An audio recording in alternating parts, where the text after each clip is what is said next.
కిలాడీలు ఒకరికి మించిన ఒకరు ఆ ఇద్దరు మళ్ళీ దంపతులైతే ఇక చెప్పనక్కర్లేదు.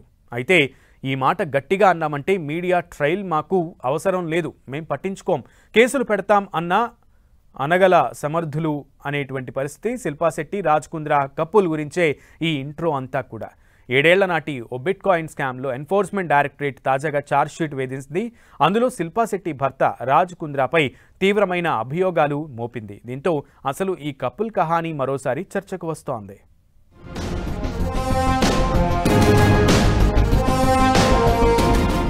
రాజ్ కుంద్రా శిల్పా శెట్టికి అరెస్టు నీడ.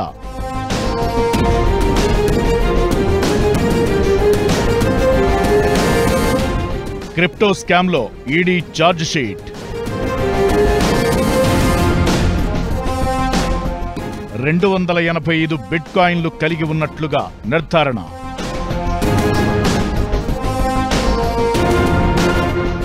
రాజ్ కుంద్రా శిల్పా శెట్టి దంపతులపై మరోసారి ఆరోపణలు తీవ్రస్థాయిలో వస్తున్నాయి.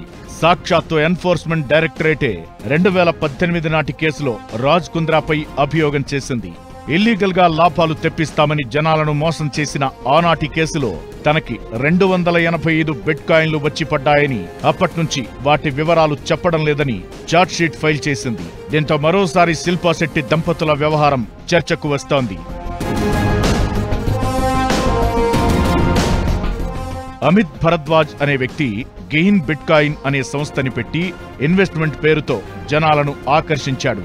ఈ అమిత్ భరద్వాజ్ తో యుక్రెయిన్ లో బిట్కాయిన్ మైనింగ్ ఫర్మ్ పెట్టిస్తానని రాజ్ కుంద్రా డీల్ కుదుర్చుకున్నాడు. ఈ మధ్యలోనే వేరియబుల్ టెక్ ప్రైవేట్ లిమిటెడ్ అనే సంస్థ కూడా అమిత్ భరద్వాజ్ ఫ్యామిలీ ఏర్పాటు చేసింది. వీరిని నమ్మి చాలా మంది పెట్టుబడి పెట్టేందుకు ముందుకు రాగా అసలు మైనింగ్ ఫర్మ్ అనేదే లేకుండా పోయింది. అప్పట్నుంచి ఈ కేసు అలా నడుస్తోంది. అయితే ఈ మధ్యలో శిల్పా శెట్టి రాజ్ కుంద్రాలు మరో డ్రామాకి కూడా తెరలేపారు. తామిద్దరూ విడిపోయినట్లు లీకులిచ్చారు. దానికి కూడా వేరే డెవలప్మెంట్ ఉంది. 2021లో ఓ ఓటీటీ యాప్ తయారు చేసి అందులో బూత్ సినిమాలను, వెబ్ సిరీస్లను అప్లోడ్ చేయడం మొదలెట్టారు. దానిపై కేసు నమోదు కాగానే రాజ్ కుంద్రాని పోలీసులు అరెస్టు చేశారు. ఇది జూలై 2021లో జరగ్గా సెప్టెంబర్ 2021లో విడుదలయ్యాడు. ఈ కేసుల నుంచి తప్పించుకోవాలి, పెడమార్గాల్లో సంపాదించిన సొమ్ము ఎక్కడికి పోకుండా ఉండాలంటే రాజ్ కుంద్రాకి దూరమైనట్లుగా బిల్డప్ ఇవ్వాలి. ఖచ్చితంగా ఇదే శిల్పా శెట్టి చేసింది. అందరికీ విడిపోయినట్లుగా కలరింగ్ ఇచ్చారు. ఆ తరువాత తాము కలిసి ఉన్నట్లే చెప్పారు.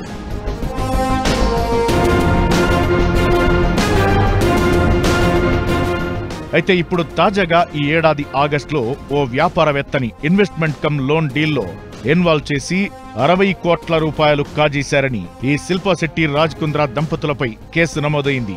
అలానే ఈడీ కూడా బిట్కాయిన్ మోసం కేసులో రాజ్ కుంద్రాకి చెందిన 97 కోట్ల ఆస్తులను అటాచ్ చేసింది. ఈ క్రమంలోనే తాజా ఛార్జ్షీట్ ద్వారా బిట్కాయిన్ ఇన్వెస్ట్మెంట్ మోసంలో అసలు లాభం కూడా రాజ్ కుంద్రాకే దక్కినట్లు దాదాపు నిర్ధారణకొచ్చింది. ఇక ఈ కేసుల నుంచి, ఆరోపణల నుంచి బయటపడడానికి శిల్పా శెట్టి రాజ్ కుంద్రా ఎలాంటి వివరణ ఇస్తారో చూడాలి.